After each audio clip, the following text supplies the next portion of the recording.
내년 대통령 선거를 200일 앞둔 오늘 민주당 대선 주자인 이재명 경기지사와 이낙연 전 대표가 동시에 충청 지역을 찾아 표심 다지기에 나섰습니다.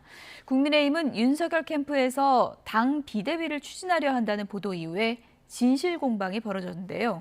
윤석열 캠프는 허위 보도라고 부인했지만 이준석 대표는 불편한 심기를 감추지 않았습니다. 취재기자 연결해서 들어보겠습니다. 김주영 기자. 네, 정치부입니다. 네. 오늘 이재명, 이낙연 두 후보 모두 충청 지역으로 향했는데요. 그럴 만한 이유가 있는 거겠죠? 네, 말씀하신 대로 여권 대선 지지율 선두권을 형성하고 있는 이재명 경기지사와 이낙연 전 민주당 대표가 모두 충청 지역을 돌고 있습니다. 이 지사는 오늘 오전 국립대전현충원의 홍범도 장군 묘역을 참배했고 이후 세종시를 찾아 국가균형발전 공약을 발표했습니다.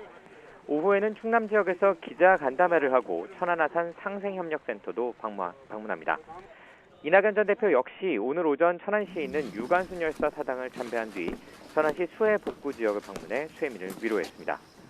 두 후보가 이처럼 충청 지역에 공을 들이는 건 다음 달 초 진행되는 당 순회 경선의 출발지가 대전, 충남, 세종, 충북 지역인 것을 감안한 것으로 보입니다. 첫 경선 지역에서 선두를 차지한다면 지선 제압은 물론 다른 지역 경선에도 영향을 줄 수 있기 때문입니다. 이런 가운데 정세균 전 총리는 잠시 뒤 자신의 지역적 기반인 전북 남원에서 공공의료 강화 공약을 발표하고 추미애 전 법무부 장관은 검찰개혁을 주제로 유튜브 방송에 출연합니다. 또 박용진 의원은 서울 대학로에서 청년 예술인들을 만날 예정이고 김두관 의원은 코로나19 확진자와의 밀접 접촉으로 자가격리를 이어가고 있습니다. 네, 국민의힘은 이른바 김종인 비대위 추진서를 놓고 논란이 뜨겁던데요. 어떤 얘기입니까? 네, 앞서 유력 대선 주자인 윤석열 전 검찰총장이 당내 대선 주자 비전 발표에 참석하기로 하면서 국민의힘 내부 갈등이 잦아드는 듯 보였는데요. 윤석열 캠프에서 김종인 비대위 추진을 검토하고 있다는 기사가 보도되면서 갈등이 다시 번지는 모습입니다.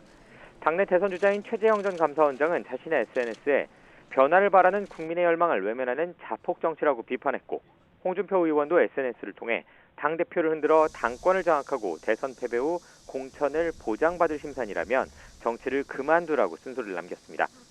논란이 커지자 윤석열 전 총장 캠프는 입장을 내고 해당 기사가 황당무계한 허위보도, 가짜 뉴스라면서 기사를 작성한 언론사에 대해 법적 대응을 검토하겠다고 강조했습니다. 이에 대해 이준석 국민의힘 대표는 MBC 라디오에 출연해 당대표로서 이런 이야기가 나오는 것이 불편하다면서 각 캠프가 이런 유언비어를 확산하지 않았으면 한다고 밝혔습니다. 또 대선 경선 버스를 8월 말에 출발시키려고 기다렸더니 사람들이 운전대를 뽑아가고 페인트로 낙서하고 의자를 부수는 상황이라며 자신을 흔드는 일부 대선 캠프를 향해 불쾌한 심기도 드러냈습니다.